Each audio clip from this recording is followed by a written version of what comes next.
So, Rabbi Cooper, the audience that will hear this is diverse and it's going to be global. Now, not many of them have the privilege that Johnny and I have to know you and your work and what you do with the Weissenthal Center, et cetera, et cetera. And if any one of them would ask, who is Rabbi Abraham Cooper, what would you tell them? I Your would say story. probably, yeah, I would say that I'm an angry Zionist. I'm also a proud American. I'm basically second generation American, and someone who, uh, from the beginning, has sort of, embraced my Jewish and religious identity and my American identity, and never seen it in of being in conflict with each other. That's not always the case every day, but at the core, that's what makes me tick. I would also say that although I went to wonderful schools, Jewish schools, high academic standards, graduate of Yeshiva University in New York. You have the word yeshiva and university connected, so you can figure out that it's really two different worldviews and two disciplines. And many people see it as clashing, but Yeshiva University, which has been around 100 years now in the United States, doesn't see it that way at all. And I think that's also an important guide. Maybe the most important moment of my life was when I went to the Soviet Union 51 years ago. In fact, we are uh, recording this session when on the 51st anniversary of my being in a city called Rostov Yeah. in the what Wow. was then Rostov on Don. I had spent Yom Kippur in Moscow, very painful Yom Kippur to step back then. All of the major religions were under assault by a system that was atheistic. There were 3 million Jews in what was then the Soviet Union who were more or less trapped. They couldn't leave and they couldn't live as Jews. They were basically in a cultural and spiritual no man's land. And I would spend a month in the Soviet Union. And I think most of the important lessons in my life that would guide my decisions going forward emerged from that month in which I watched people, obviously primarily Jewish, uh, who amazingly, here I was, someone who grew up in New York. My father was a Judaic studies teacher. Um, I had the US passport, I can travel anywhere. And here I came to a system where individuality was crushed, where religious identity was essentially illegal or manipulated by the authorities. And I've shared this with Johnny on a number of occasions. He's actually accompanied me. For someone like me, a synagogue anywhere in the world is literally a sanctuary. You walk in, doesn't matter what language the people speak, but when it comes time for prayer, you become a community, you become a quorum, except when you were in a place like the Soviet Union, when the people who ran the 55 synagogues that were still open for 3 million people, each of those synagogues was heavily controlled by the KGB. And I can't imagine it was any difference for the churches that were allowed to stay open, or for the mosques for that matter. Heavily, heavily controlled. So the shock of walking into a sanctuary and finding out that the sanctuary was only outside the house of prayer, not inside, was a brutal kind of a wake up call, especially since I went during the Jewish High Holiday period. But for the people that I met, some of them were brilliant physicists, some of them were house painters. But to meet Jews who were ready to give up everything whatever jobs they have, whatever comforts they had, for the idea of going home to Zion, to land of Israel, to the state of Israel, was shocking, exhilarating, and humbling, Hmm. because those people, and I imagine, I don't want to make any parallels to other faiths or other moments, but when we have Johnny and I, for example, we went to Nigeria, there are moments when you meet people, when you least expect it, when you look at their exterior, you look at their station in life, when you look, where you're physically located, you will find the guiding hand of God and the deep reservoir of belief in God in the most amazing and unexpected places. That's always been, for me, an inspiration. I said earlier that I was an angry Zionist because I was born in 1950, those 5 years after the end of the Holocaust. Many of my teachers were Holocaust survivors. Hmm. I think that for many people in my generation, the operative term when it came to, especially in the early years and decades, when it was a very raw collective memory, just flat out anger. Hmm. And starting with, maybe incorrectly, but anger at your own family and community for apparently not doing enough. How could this happen? Um, Anger at an uncaring world. And I think it was someone from the Black Panther movement in the 1960s who actually put it best. He said what he learned from the Holocaust. I think it was Newton. He said, what I learned from the Holocaust, that it's a sin to be helpless. Wow. And also the fact that I grew up at a time when we had Martin Luther King speaking to my generation of Jews. And it may sound strange. What do you mean he was speaking to us? Well, there was no internet then, there was no all news stations. But every time you read something from him or saw a quote in the black and white TV, he was always invoking the Hebrew prophets. Hmm.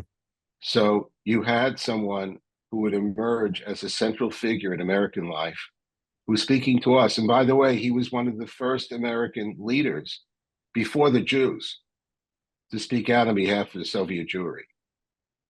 I have a very interesting opportunity from an early age to experience what the world for me would have been like, assuming that my parents and grandparents somehow would have survived, uh, what the world was like for another 3 million Jews who possibly, unless something would happen, would not necessarily physically disappear, but culturally and religiously disappear. So, Soviet Jewry issue played a central role, and again, also for my generation, for my parents who were lifelong Zionists and who lost friends, who went over to the land of Israel before the state opened in 48 and lost their lives. It's a very profoundly motivational piece, and to make it clear, uh, especially after a brief 6 decades at this in one way or the other. Um, I live by choice in the diaspora. Most of my children and grandchildren live in the Holy Land. But for me, it isn't so much what the specific prime minister is, which party is running the show, how many mistakes did the government make of Israel in the last 24 hours, etc.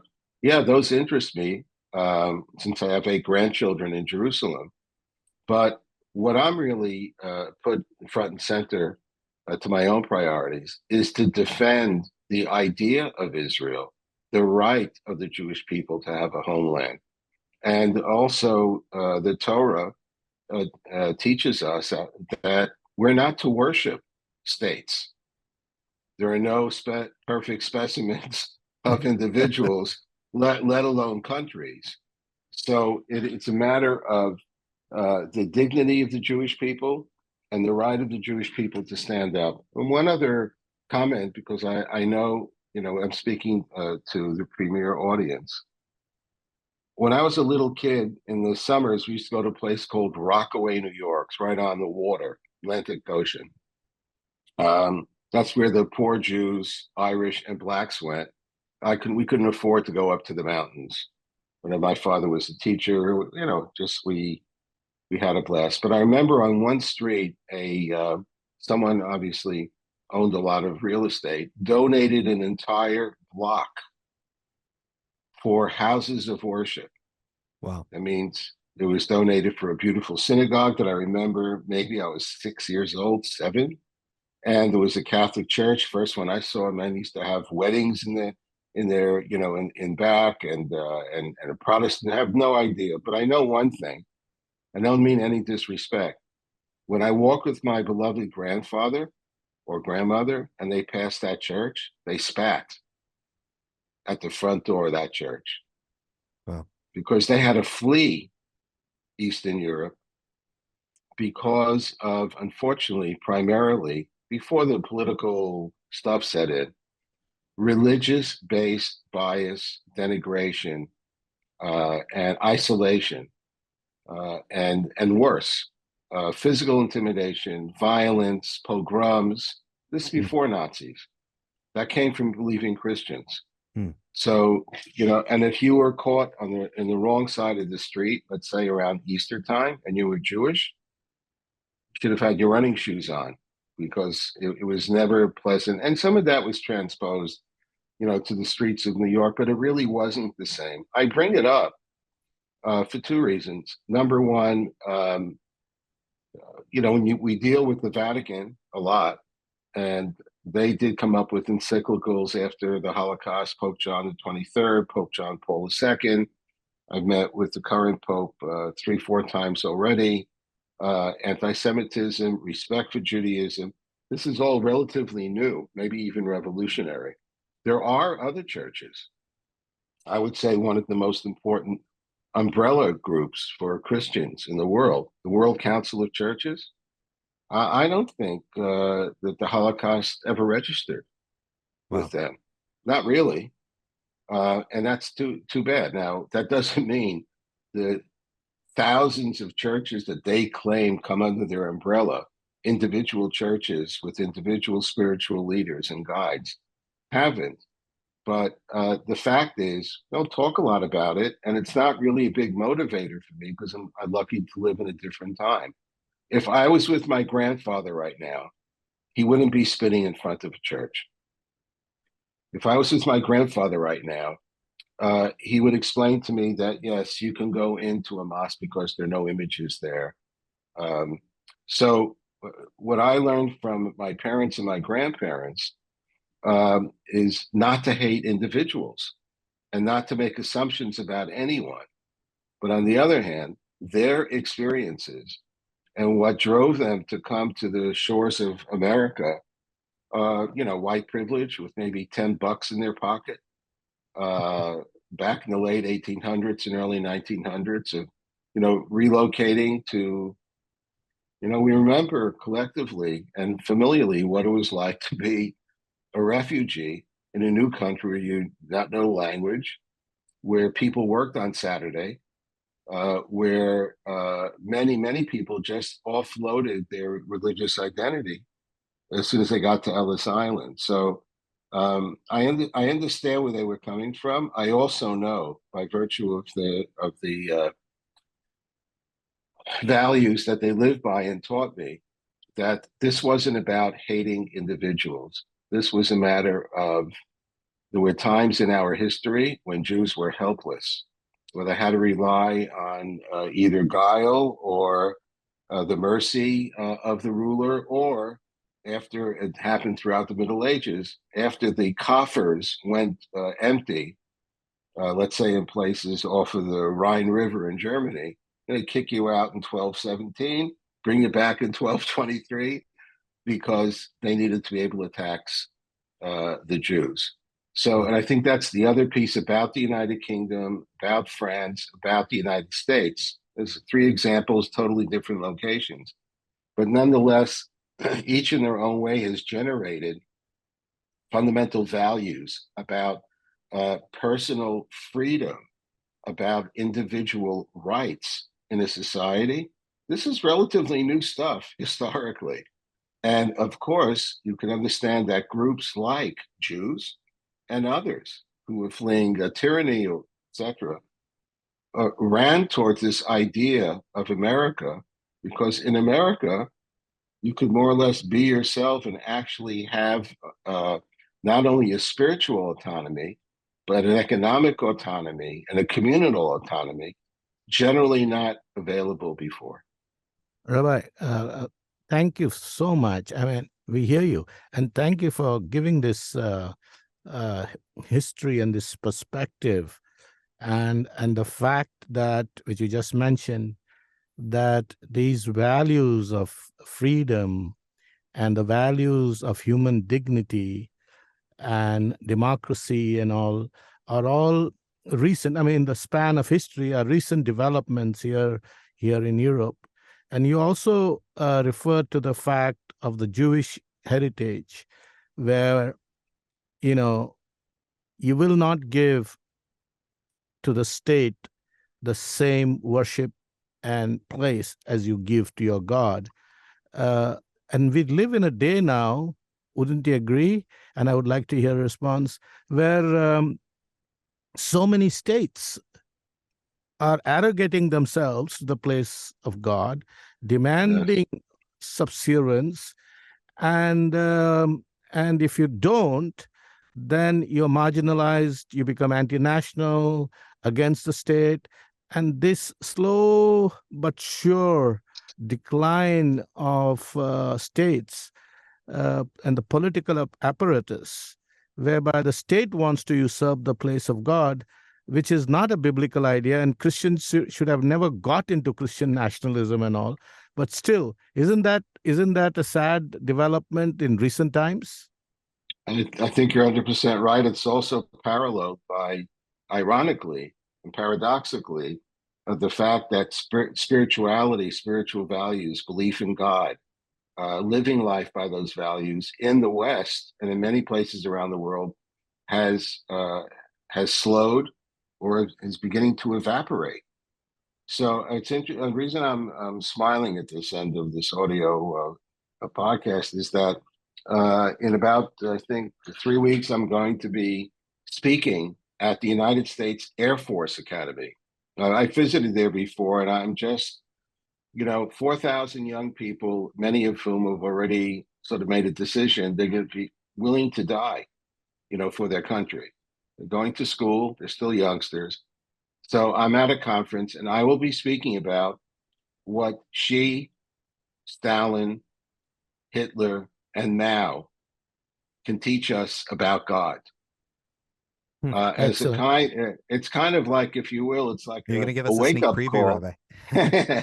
It's a wake up call for all of us because actually, as with any good pastors and rabbis, I'm taking notes. I can steal what you're saying for one of my presentations. Um, it is for people, and there are many young people in America haven't really yet reflected on the relationship with God or whether or not it's really important or why it should be. What's really interesting that I think the people who best and foremost educate us about how important God is are the people who live society who lead societies in which, if you talk about communist Russia or current situation, in China, North Korea, um, they don't believe they're officially atheistic societies.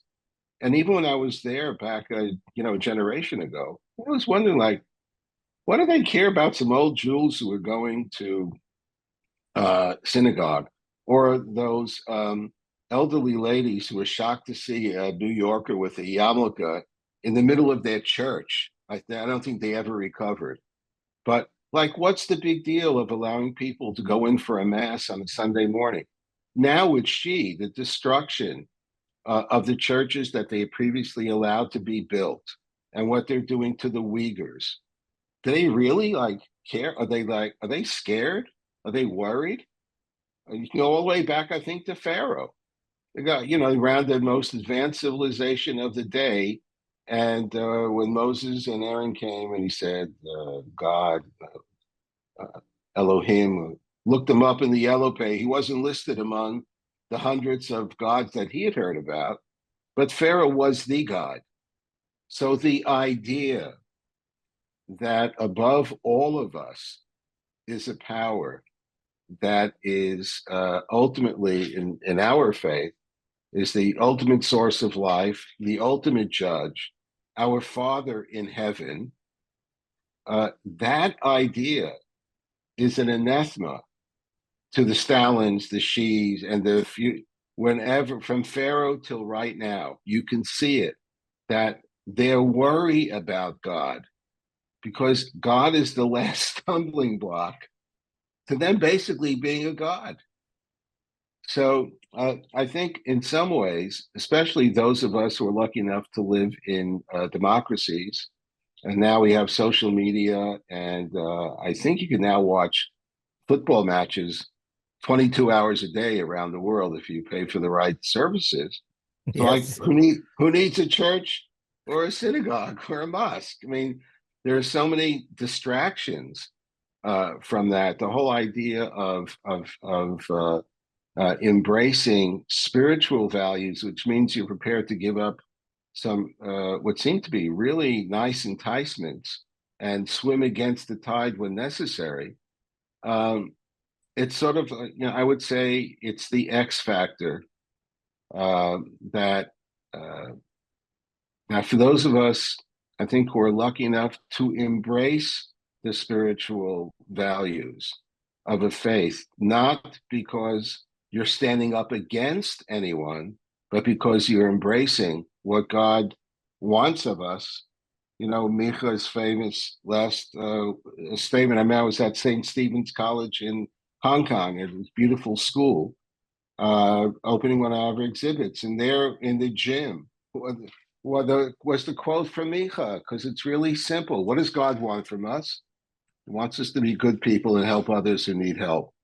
Everything else, all the other theology, yes, it's important, it's central. We have real differences, but when you look at the what God is demanding of us, first and foremost is to be good to each other, to care for people who need it. So I think that even though even in democracies today, where there's no one enemy against religion, God forbid, or spirituality, but the environment today is about demanding that people embrace So, values that are against what we sometimes are against what we believe in. Yeah. Rabbi, I think you've made an incredible argument for why, as people of faith, we should stand up for human rights, stand up for these values. But what do you say when people say, like, it's just so overwhelming? There's I can't solve these problems. I'm just living my life. I'm moving along. I care, but look, that's the job for governments. Big governments can solve big problems. I'm just an everyday person. I'll pray for those people, but that's all.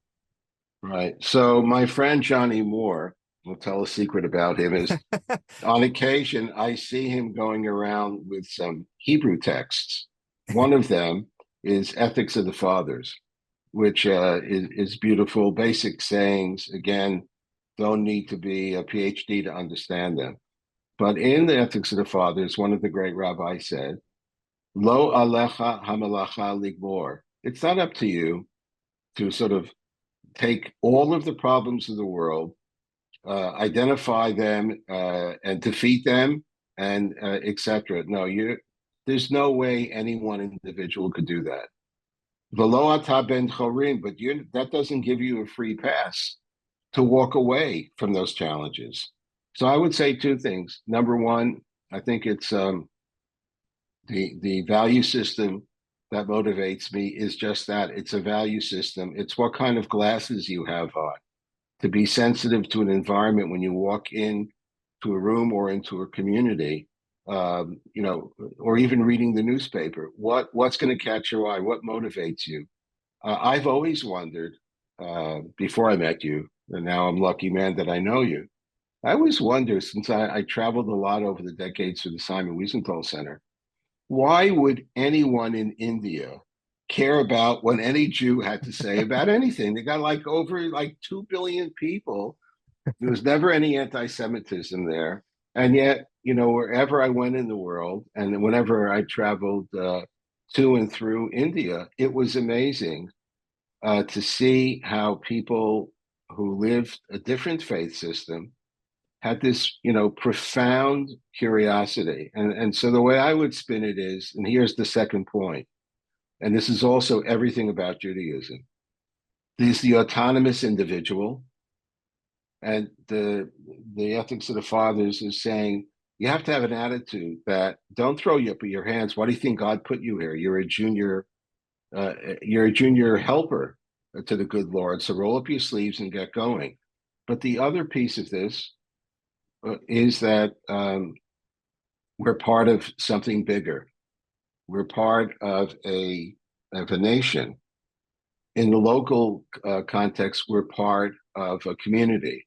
In a synagogue context, we're part of a minyan. When we pray 3 times a day, our core prayers are always in the plural. You didn't just bring your own supermarket list to God and say, here's my list for today, or it's a good day, thanks God, I'm just going to cut to the chase. Great day, keep up the good work. I'll come back when I need you. The sense and commitment to community is at the core of Judaism's values, and an individual who won't identify with the community can never be a complete individual. And so, again, when I look, here I am with 2 people who I admire so much of, have a different religion. We have profound differences in religion, but to me, that's not why we've been put together. We've been put together for a different type of quorum. When we see that people out there need help, we have to figure out a way to be of help. When we experience and we see silence in face of brutality and the targeting of religions, when it can make a difference, we have to speak up, because Judaism teaches us that silence is admittance. So it's asking a lot of our children and grandchildren. We want them to be true to their faith. We don't want them to use that faith to close them off to the cries and concerns and worries of others, but nor do we want them to universalize their lives so much that they lose their own identities. It's a challenge. It's a dialectic, especially in the times now of social media. But it's also just an amazing opportunity. But that means that when I read stuff of what's going on in India, I read it differently, because there are people I know, respect, and love there. And I also know that, India is now the largest by population country in the world. What leaders decide there will have enormous impact, not just on the local level, but globally. Yeah. And it's complicated, because now when I led the hearings about the recent riots in India, I'm a fan of India. I consider myself a friend of India. I want India to continue to be successful and powerful, but I don't want to wake up one morning and find that the good news is they left China in the dust, as we say in Yiddish, halavai, may it happen soon, only to find out that we just, traded in for a new set of problems. We just can't have that happen. And I don't think that's where we're heading, which is why I think friends sometimes have to point out uncomfortable developments to friends. Let, Rabbi, you're also the chair of the U.S. Commission for International Religious Freedom. You've invested your entire life in fighting against anti-Semitism. Why don't you take a minute and a half or 2 minutes and give us a survey of the world, in both areas. What is the condition of religious freedom, and not every Christian listening to us actually really understands what anti-Semitism is. This irrational hatred of the Jewish people, hatred of the state of Israel, often perpetrated by Christians in human history. And yet, if you survey Christians, the very term anti-Semitism is still unfamiliar to many of them. So, as the chair of this impactful commission, you see a lot. So, what worries you? So a few things. Number one, for full disclosure, I joined this commission because the former commissioner, by name of Pastor Johnny Moore, urged me to do so. But my wife was right when she said, all of my friends have now retired and I took on a second full-time job. So what do we learn from this, Johnny? Listen to our wives and not to our friends. I would make just two comments. Number one, I think what I find as a Jew is that what they used to only do to Jews, they're now doing to the other all over the planet. I think also, to be honest, this is a difficult time for an American-based, government-funded watchdog group is going to friends and foe and saying, look, here are some really terrible things going on. We got plenty of terrible things going on in the United States, which we have to acknowledge also. Nonetheless, we are an independent type, and the worst perpetrators, obviously, China, North Korea, Iran,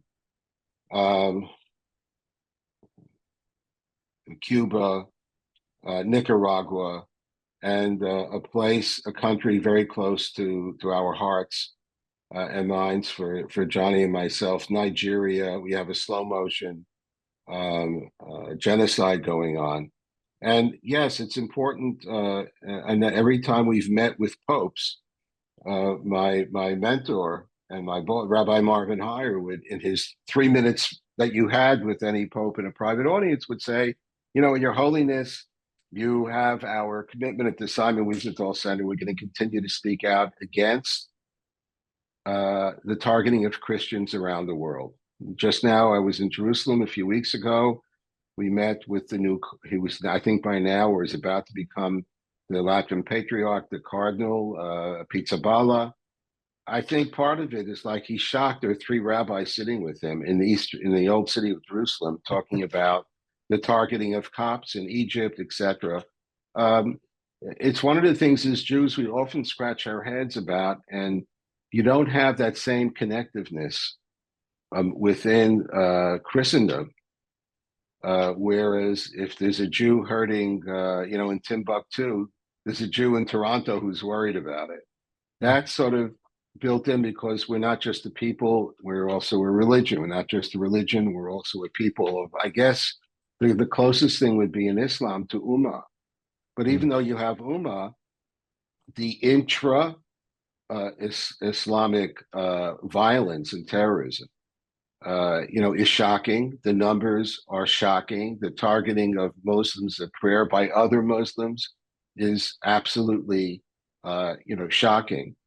And we hope, I think the one thing that, the one leverage that we have in theory is that it's called countries of particular concern. The people who are at the countries in the bottom of the barrel there are, we urge the State Department, the President, Congress, to consider sanctions that would actually bite. So if for nothing else, I think the Chinese, Xi's China is very sensitive bunch of folks. They actually hacked the USERF website. One more point about United States Commission on International Religious Freedom.